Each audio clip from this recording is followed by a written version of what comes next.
Graça e paz. A igreja está viva, amém? Aleluia. Vamos abrir a palavra do Senhor. Marcos, Evangelho de Marcos, no capítulo 2.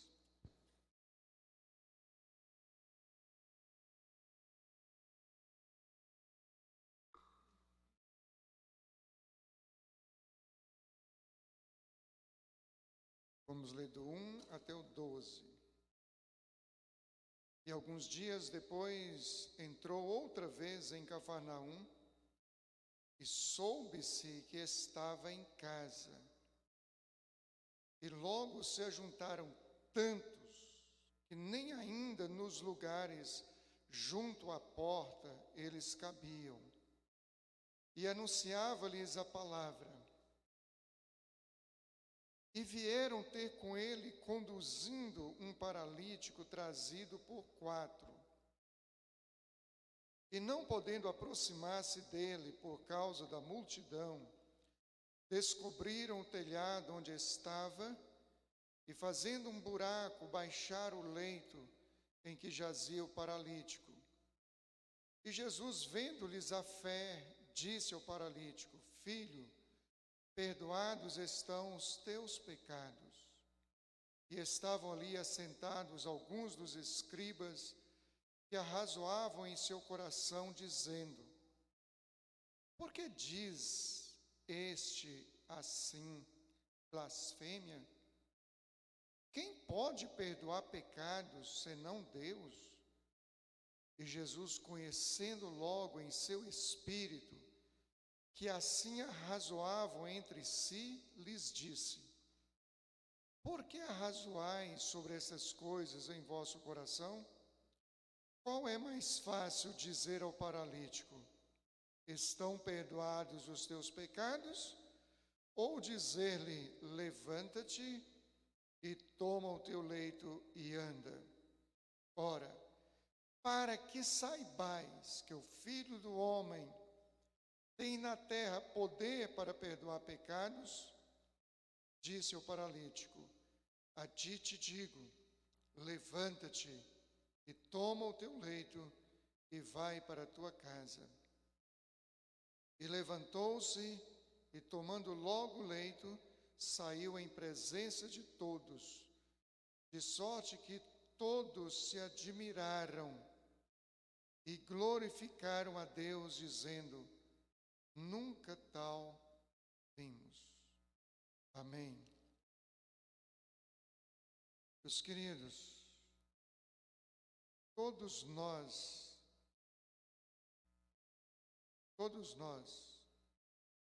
temos uma missão.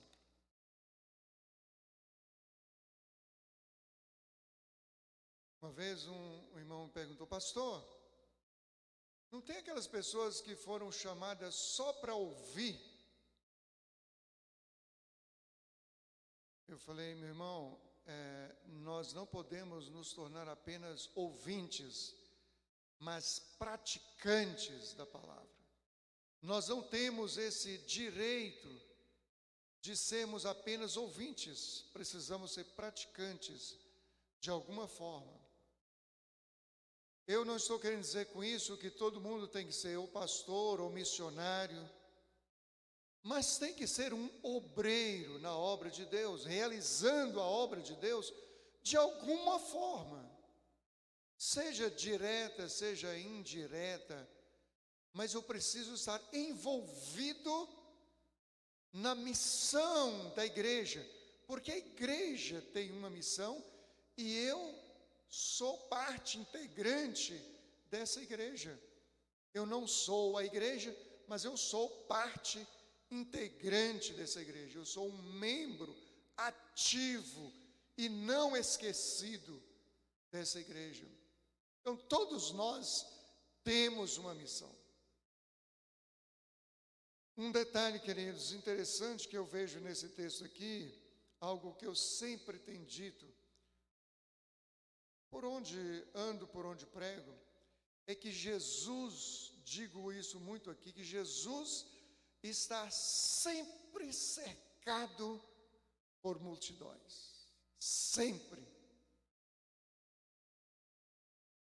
Às vezes uma multidão, às vezes multidões, mas ele está sempre cercado por multidões. Agora, o mais interessante não é nem isso. O mais interessante é que Jesus nunca perde a oportunidade de pregar o Evangelho. E o Evangelho era Ele mesmo. Não se dissocia Evangelho de Jesus, nem Jesus de Evangelho. Eis que vos trago boas novas de grande alegria, que vos será para todo o povo. É que na cidade de Davi vos nasceu hoje o Salvador, que é Cristo Senhor. Então a boa nova, a boa notícia é Jesus, o nascimento de Jesus. A boa notícia é o Evangelion, o Evangelho. O Evangelho é Jesus. Jesus é o Evangelho. Jesus e Evangelho são inseparáveis. E Jesus, então, nunca perde a oportunidade para alçar a sua voz e pregar o Evangelho. Jesus fazia outras coisas, como fez nesse texto aqui, nesse episódio. Nós vamos explorar um pouco, mas nós sabemos, e Jesus muito mais ainda, que ele não veio prioritariamente, primariamente, para fazer sinais e prodígios, mas ele veio para trazer a boa notícia, ele veio para trazer o Evangelho, ele veio para trazer a boa nova, porque, como já disse, ele era a boa nova. Muito bem, queridos. O que nós aprendemos desse episódio? Que episódio em que percebera-se que Jesus estava num determinado lugar e, entendendo pelos fatos históricos que ele era poderoso para fazer sinais e prodígios, maravilhas, curar, libertar de toda espécie de males, então 4 homens resolveram levar um paralítico aos pés dele para que fosse curado. E assim eles fizeram, e assim eles concretizaram o seu intento. O que a gente aprende nesse episódio? Em primeiro lugar, esses 4 homens tinham um objetivo. Eles foram imbuídos de um alvo, de um objetivo bem definido. Bem definido. Qual era? Levar aquele paralítico até aos pés de Jesus. Esse era o alvo. O que eu aprendo, queridos, de imediato é que nós não podemos viver nessa vida sem alvo definido. Quando a gente não sabe onde quer chegar, queridos, a gente não chega em lugar nenhum. Quando a gente não define ter, por exemplo, uma casa para morar, nunca vai ter uma casa para morar. Se nunca define ser um profissional, nunca vai ser esse profissional. Se ele não tem alvo, se ele não sabe onde chegar, ele nunca vai chegar a lugar nenhum. Como diz popularmente por aí, se viver panguando por aí, não vai chegar a lugar nenhum. Viver panguando é exatamente isso, ao léu da sorte, pensando na morte da bezerra, como diz popularmente. Onde é que você quer chegar? Não, não sei. Você está indo para onde? Não, não sei. Estava indo para ali, mas acho que é melhor vir para cá. Igual uma vez perguntaram para uma menina, o que a sua irmã quer ser na vida? A minha irmã quer ser médica, quer ser advogada, quer ser contábil, quer ser, enfim, engenheiro civil, fazendeiro. A minha irmã é muito indefinida. Ela não sabe o que ela quer. E você? Eu quero ser...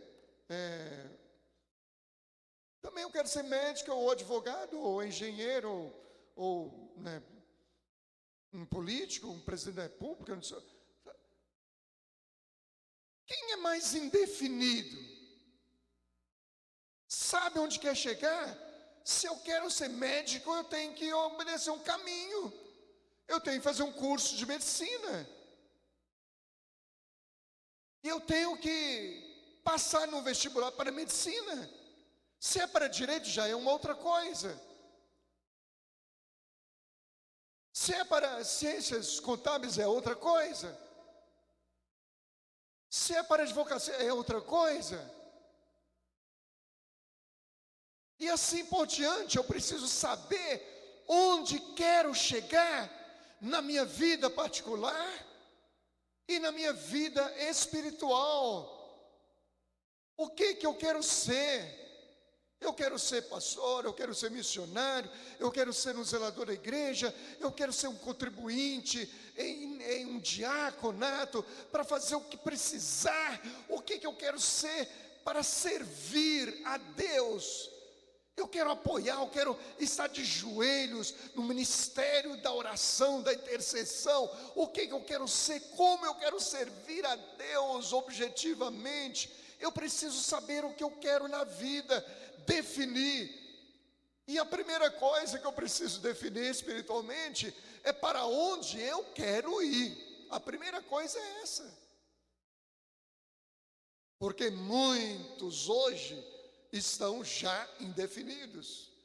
Uma hora quiseram ir para o céu, pegaram o caminho correto, que era Jesus, que era a obra de Deus, os exercícios espirituais, Bíblia, oração, palavra, cultos, adoração, etc.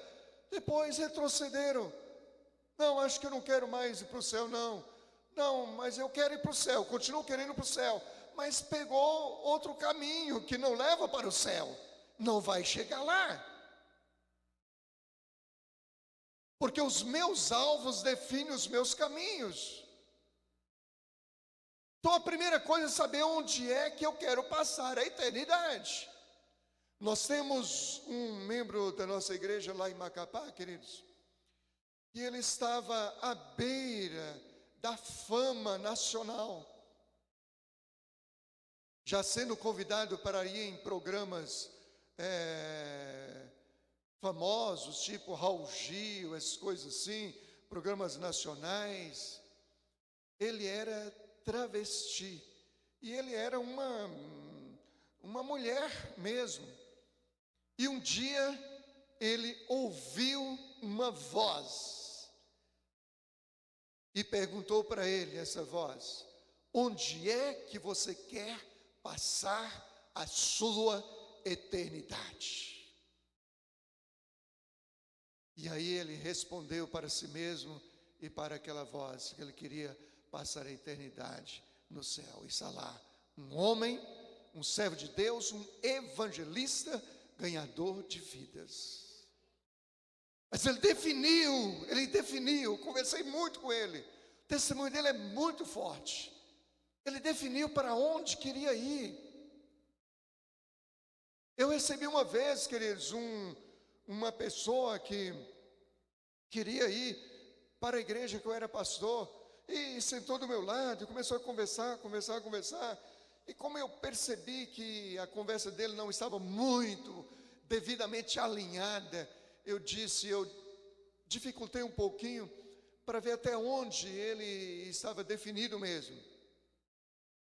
Eu disse: olha, meu querido, então você vai fazer o seguinte, você é muito bem-vindo, eu te recebo com maior alegria aqui, a igreja te recebe com a maior alegria do mundo. Só queria te pedir uma coisa, volta lá na sua igreja, fala para o seu pastor, fazer uma cartinha simples, direcionando você para cá, e eu vou pegar você e te receber com a maior alegria do mundo.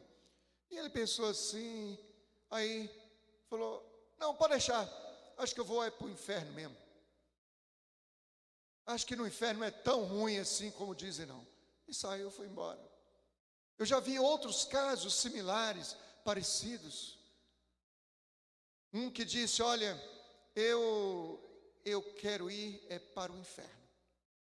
E eu vou chegar lá e os demônios vão me jogar assim num tambor bem grandão, assim de óleo fervendo, e eu vou ficar subindo, descendo assim, aquele óleo borbulhando assim. Depois ele vai me enfiar num garfão bem grande assim, e vai ficar me assando assim, desse jeito. Sabe onde ele foi parar? Tetraplégico do pescoço para baixo, na cadeira de rodas, por um bom tempo, até que ele reconheceu o seu pecado, entregou a sua vida para Jesus e partiu para a glória.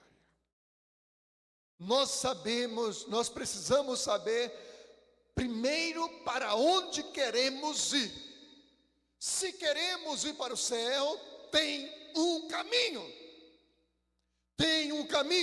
Não são vários caminhos, é só um caminho. E esse caminho que nos dá direção chama-se Jesus de Nazaré. Eu sou o caminho. Nós precisamos ser alvo na vida, queridos. Onde é que queremos chegar? Onde é que queremos chegar? Na vida secular nós precisamos ser alvos. Eu me caso, começo a ter filhos, não tenho onde morar, nem sequer passa pela minha cabeça ter. É para aqui, para colar, jogado para aqui, para colar. Eu não sou pegada a bens materiais, não. Você não é, não. Mas você sabe que você tem uma esposa, você sabe que você tem filhos, você sabe que está com os pés sobre essa terra e que precisa ter algum amparo. Não é bem assim, não. E ninguém está falando de acumular riquezas, está falando de proteção, de amparo. Eu vou alvejar ter um lugar para mim, para a minha família, para a proteção da minha família. Começo a orar nesse sentido, buscar de Deus nesse sentido, colocar algo na minha cabeça nesse sentido, e Deus vai começar a dar a direção. Um colega meu, queridos, mais do que colega, chegou a ser amigo. Rapaz muito alegre, um pastor muito alegre, em torno de 50 anos de idade. E ele nunca se preocupou com isso, casado, com 2 filhos. De repente, ele teve uma doença grave, se não me falha a memória, nos rins, e ele veio a falecer. Dias depois, a esposa me liga e diz: pastor, o senhor não sabe de alguém que tem um terrenozinho baratinho que possa dividir para mim? Não, pastor. Ficou a esposa, uma serva de Deus, e 2 filhos adolescentes desamparados. Isso nunca passou pela cabeça dele. A gente precisa ter alguns alvos na vida, algumas definições na vida. Não precisa ser algo inatingível, impraticável, inviável, mas a gente precisa ter alguns alvos definidos na nossa vida secular. E na nossa vida espiritual, ministerial, também nem se fala. O alvo desses 4 homens era levar um paralítico aos pés de Jesus. Segunda lição, queridos, é a seguinte: a nossa conduta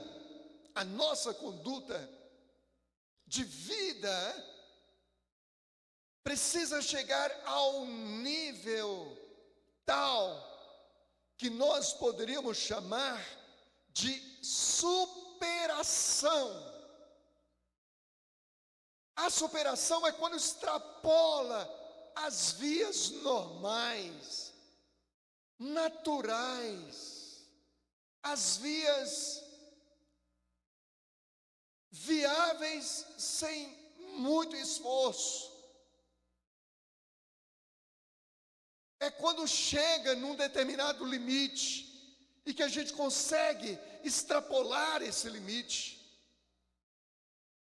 Quando a gente estabelece alvo, a gente precisa superar obstáculos, ter uma conduta de superação todos os dias. Exemplo de superação é um cego se formar para se tornar um advogado, por exemplo, se tornar um atleta. Isso é superação. É uma pessoa que tem uma renda baixíssima, mas consegue fazer um curso superior, passar num concurso bom, ser um ótimo profissional. Isso é superação. Se nós estabelecemos alvos, mas os primeiros obstáculos a gente já desiste, não vamos chegar a lugar nenhum. É alguém que quer assumir algum ministério na igreja, mas o primeiro probleminha, o primeiro obstáculo, a primeira dificuldade com o irmãozinho desiste. Vai ser fracassado no ministério, porque isso vai acontecer. Nós vamos lidar com pessoas, e pessoas têm pensamentos diferentes, e muitas das pessoas que têm pensamentos diferentes, às vezes não sabem nem expor esses pensamentos, são grosseiros, são irreverentes, não são tão delicados e tão educados, e isso nos atinge, isso nos afeta. Se a gente não tiver estrutura de superação, a gente não vai chegar a lugar nenhum com esse ministério. São pastores que assumem ministérios pastorais, mas que ficam a vida inteira chorando porque está passando fome, porque não tem necessidade, tem onde morar, não tem como comprar um sapato novo, um terno novo, que ninguém me visita, que ninguém tem pena de mim, misericórdia de mim, não sei o quê. Vá fazer outra coisa. Isso não é ministério. O ministério não tem recompensa nessa terra, não. Tem que pagar o preço e superar os obstáculos. Qual era o alvo desses 4 homens? Levar um paralítico aos pés de Jesus. Eles puderam por vias normais? Não puderam. Era muita gente. O texto diz que era muita gente. Era tanta gente que não cabia nos espaços. Agora 4 homens, imagine 4 homens aqui conduzindo uma maca. Olha o espaço que vai ocupar aqui. E olhe, meus irmãos, Jesus sempre está cercado por multidão ou multidões, disputando a mesma bênção. Ou para ser curado, ou para receber uma outra bênção, para isso, para aquilo, mas todos estão ali disputando uma bênção. Ninguém é educadinho para perceber, olha, tem 4 homens aqui tentando levar um paralítico. Ou fica à vontade, passa, fica à vontade. Dá licença aí, pessoal, isso não existe. Isso não existe. Então a dificuldade era muito grande, mas quando eles perceberam que ele havia entrado numa determinada casa, criaram uma alternativa, superaram, levaram o homem até lá em cima e desceram este homem até aos pés de Jesus para receber a bênção. O que muitos fariam numa situação dessas? Infelizmente, né?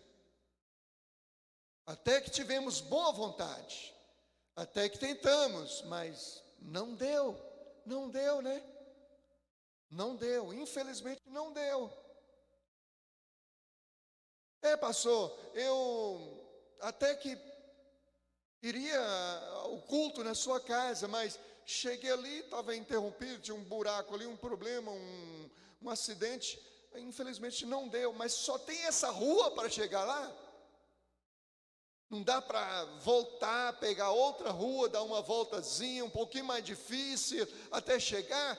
De repente chegar até um pouquinho mais atrasado e tal, mas não tinha nenhum jeito, nenhuma forma. Não, eu tentei, mas não deu, pastor. Infelizmente não deu. Infelizmente não deu. Não tem conduta de superação. Conduta de superação.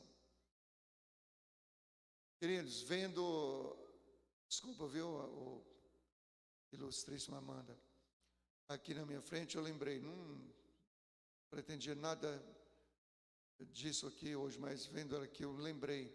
Quantas vezes eu vi Amanda na rua aqui, sozinha por aí, com a bandeja de bolo no pote, brigadeiro, etc., vendendo para pagar a sua faculdade. Está aí hoje, formada em direito. Superação. Não é fácil pagar uma faculdade. Era difícil. Aliás, né? Mas superou. Hoje, por misericórdia e graça de Deus, está empregada também. A bênção de Deus. Na nossa humanidade, na nossa limitação humana, em determinados momentos, quando dá vontade até de desistir, dá, mas precisamos ser alvo, saber onde é que queremos chegar. Eu estou assim, queridos, deslumbrados com o que Deus está fazendo com a nossa juventude. Aquilo que foi pregado e profetizado, por assim dizer, no último acampamento, que a partir dele as coisas não seriam iguais, está se cumprindo, já está chegando próximo aí, no final do mês de março. 150 jovens adorando, servindo ao Senhor, sendo alcançados pela palavra, pela comunhão, pela manifestação do Espírito de Deus, a manifestação da presença de Deus, e a partir daí oração, oração, oração, oração, oração. Eu tenho visto tantos jovens pregando e pregando vida, não é pregando teoria, conhecimento seco, morto, palavras mortas, mas pregando Bíblia viva e pregando vida. E outra coisa, o que Deus está fazendo não é só aqui, em todo o ministério. Deus está fazendo isso com os nossos jovens, igreja. Os nossos jovens pregando, os nossos jovens se projetando no ministério da obra do Senhor. Mas qual era o alvo? Que Deus trouxesse esse avivamento para os nossos jovens e para toda a igreja, para a igreja do Senhor Jesus. Eles estão em oração e jejum por avivamento no Brasil. É alvo, é objetivo. É fácil? Não. Superação. Tem dinheiro para pagar R$6.000 num aluguel de uma chácara? Não tem, mas tem lanchinho lá fora. toda noite. Toda noite tem lanchinho, isso é superação. Superação.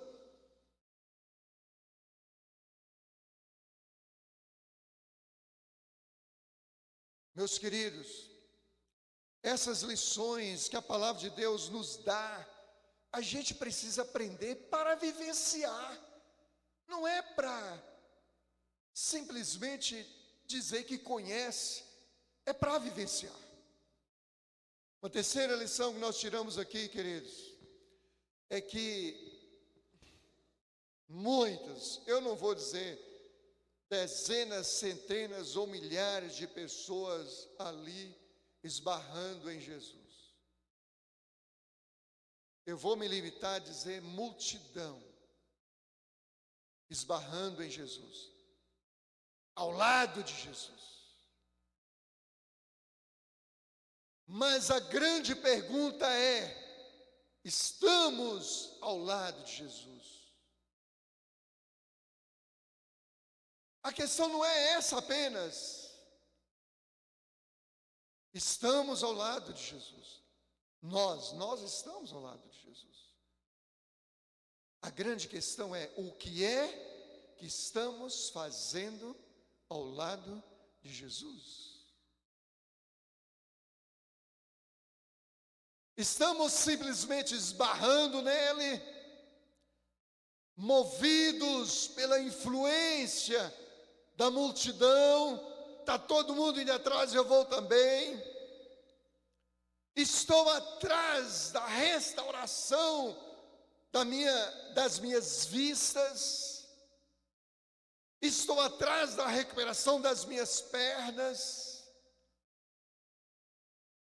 estou atrás da recuperação da minha saúde, como a mulher do fluxo de sangue.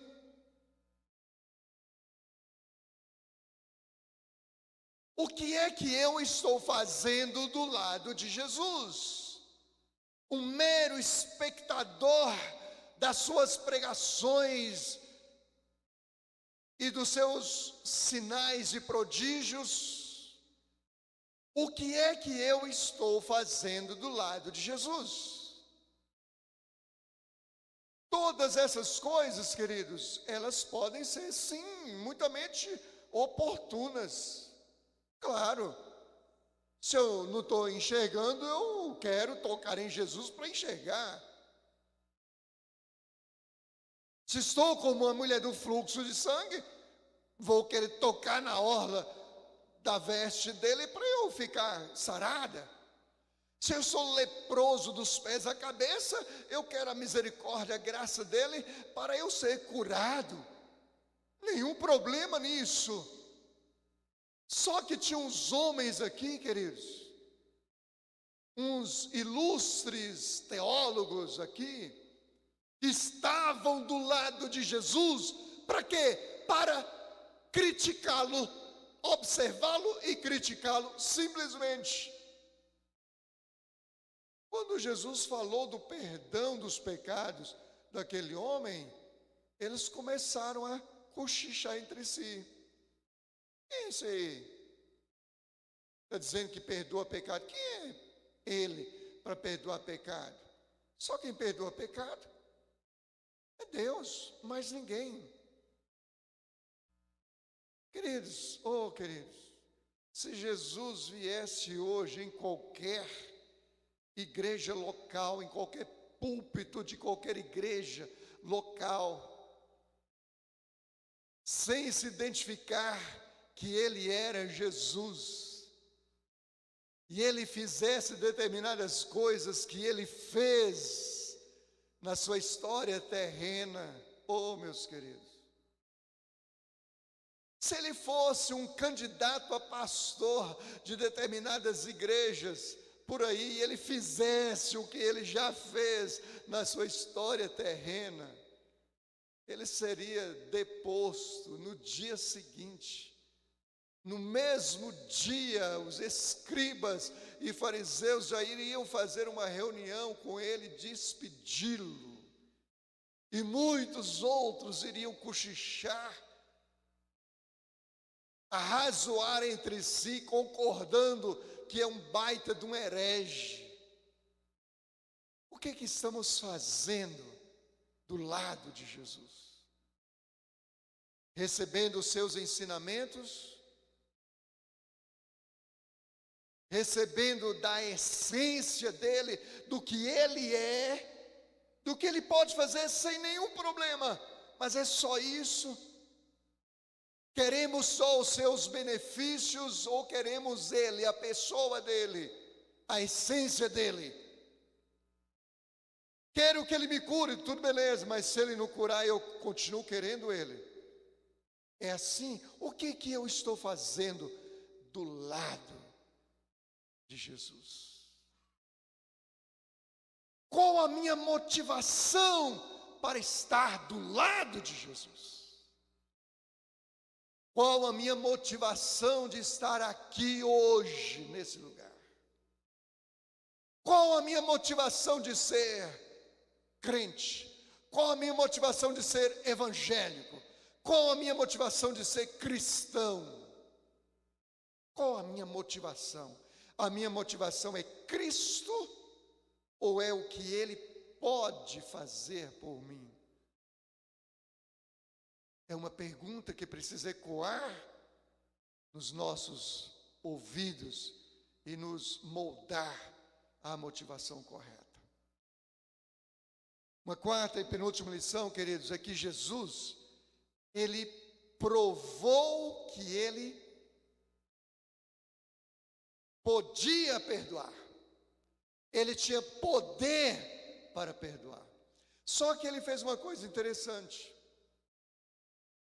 Ao invés de ele dizer assim, olha, eu vou provar para vocês, ó escribas, fariseus, hipócritas, sepulcaiados, qualquer coisa dessa natureza, eu vou provar para vocês que eu posso perdoar pecados, e eu tenho poder para perdoar pecados. Eu vou provar para vocês, quer ver? Você está perdoado dos seus pecados. Mas ele não fez isso. Ele disse o seguinte, olha, qual é mais fácil, dizer ao paralítico, estão perdoados os seus pecados, ou dizer a ele para levantar, tomar a cama dele e se embora para casa? É como se estivesse dizendo, olha, é muito mais complicado mandar um paralítico levantar do que simplesmente verbalizar uma coisa. Então, para provar para vocês que eu tenho poder para perdoar pecados, eu vou fazer uma coisa mais difícil ainda. Levanta-te, paralítico, toma o teu leito e vá para a tua casa. E ele se levantou, tomou o seu leito e foi para a sua casa. E aí todos ficaram perplexos. Nunca vimos uma coisa igual a essa. Queridos, mas deixa eu falar uma coisinha aqui para vocês. Isso é coisa do passado, que aconteceu no passado.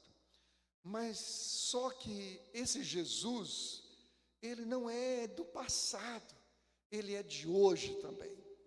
Quem operou lá não foram as pessoas, não foi ninguém, foi esse mesmo Jesus. E esse mesmo Jesus, a Bíblia diz que ele não mudou, não há mudança nele, nem sombra de mudança, nem sombra de variação, ele é o mesmo. Então, se ele é exatamente o mesmo, aquilo que ele fez no passado, ele pode fazer também no presente. Nós estamos crendo nisso, queridos. Existe um grupo de intercessão na igreja que vai crescer, pode chegar até você, que tem orado, que tem jejuado. Nós iremos identificá-los aqui. Nós estamos, como igreja, exercitando a nossa fé para que o Senhor faça sinais e prodígios na nossa vida. E eu não estou me restringindo, porque estaria até mesmo falando, saindo do mesmo do contexto que eu próprio estou pregando aqui. E eu não estou me referindo apenas a sinais e prodígios no âmbito físico, não. Mas daquilo que já pregamos, inclusive, pessoas transformadas, pessoas libertas, pessoas tendo seus nomes escritos no livro da vida, mesmo porque, como já disse também, esse foi o objetivo primário de Jesus na terra, pregar o Evangelho. Mas só que o Evangelho é holístico, ele é pleno, ele é completo, ele faz de tudo. Então Jesus sim tem poder para perdoar pecados. É óbvio que dentro de um contexto mais remoto, a condição do perdão de pecados vai depender de uma consciência dessa transgressão acompanhada de arrependimento e propósito de nunca mais cometê-lo. E para finalizar, queridos, os 4 homens levaram esse paralítico até aos pés de Jesus. Essa era a missão. Essa era a missão deles. Levar o paralítico até os pés de Jesus. Repito, essa era a missão deles. O mais não era missão deles. O que Jesus fez com ele, só Jesus podia fazer. Os 4 não podiam fazer. Os 4 só podiam levá-lo até os pés de Jesus. A cura, o perdão dos pecados, a salvação, era da parte de Jesus. E aí eu pergunto para você, tem alguém que se isenta dessa missão de levar alguém aos pés de Jesus? Podemos dizer, não, eu não tenho essa missão. Essa missão de levar alguém aos pés de Jesus é só do pastor Márcio, que está fazendo os cultos, os lares, toda sexta-feira, tem sido uma bênção tremenda. Essa missão é dele, minha não, nem orar eu vou por isso. Todos nós temos. Nos deparamos com paralíticos espirituais todos os dias, na nossa rua, no nosso trabalho, por onde passamos, no ônibus, no avião, etc, etc, etc, todos os dias. Nós temos a missão de levar esses paralíticos espirituais até aos pés de Jesus.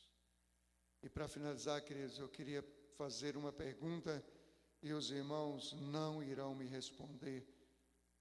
Não irão me responder por quê? Porque os irmãos não sabem. Quais eram os nomes desses 4 homens que levaram esse paralítico aos pés de Jesus? Nós não sabemos. Isso significa que nós não precisamos de holofote. Quando nós levamos uma pessoa aos pés de Jesus, nós não precisamos que ninguém toque trombetas para nós. Nós não precisamos de holofotes. Nós não precisamos do nosso nome exposto em lugar nenhum. A nossa missão é levar aos pés de Jesus. Eu vou repetir aqui uma experiência que eu tive muito grande.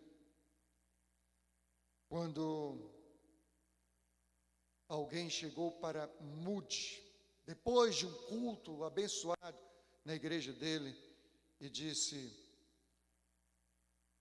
Moody, eu estou orando para que você seja cheio do Espírito Santo. E Moody até tomou um susto assim, mas eu sou o maior, aliás, eu sou pastor da maior igreja de Chicago. pastor, eu estou orando para que o senhor seja cheio do Espírito Santo. Moody só foi entender isso no dia em que ele foi cheio do Espírito Santo. E a partir daí o ministério dele foi alvoroçado, revolucionado pelo poder de Deus. E os resultados foram incomparáveis. Qual o nome daquela irmãzinha? Não sei, eu sei o nome de Moody, mas dela eu não sei. E quem estava por trás das centenas e milhares de vidas se convertendo por meio do ministério de Moody era aquela irmãzinha, dentre outras. Nós não precisamos de holofote, nós não precisamos de nomes expostos em outdoors por aí.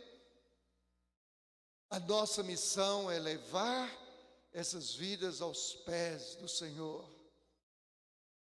aos pés de Jesus. Fique em pé, igreja, em nome de Jesus. Vamos estar orando, queridos, agora, em nome de Jesus. Deus, no nome do Senhor Jesus Cristo, eu oro, Senhor, por cada um de nós nessa noite. Nós temos uma missão: levar um paralítico espiritual aos pés do Senhor. Nós temos uma missão de levar alguém aos pés do Senhor. Ajuda-nos a ter esse alvo, ajuda-nos a superar os obstáculos, ajuda-nos, Pai, ajuda-nos em nome de Jesus Cristo, ajuda-nos, fortaleça-nos, conceda-nos essa graça, a alegria de podermos ver essas vidas se rendendo aos seus pés. E nós dizemos que nós cremos no Senhor, nós acreditamos no Senhor, que o Senhor pode fazer isso em nós e por meio de nós. E nós oramos em nome do Senhor Jesus, Rei dos Reis, Senhor dos Senhores, El Shaddai, o Todo-Poderoso. Aleluia, amém. Glória a Deus.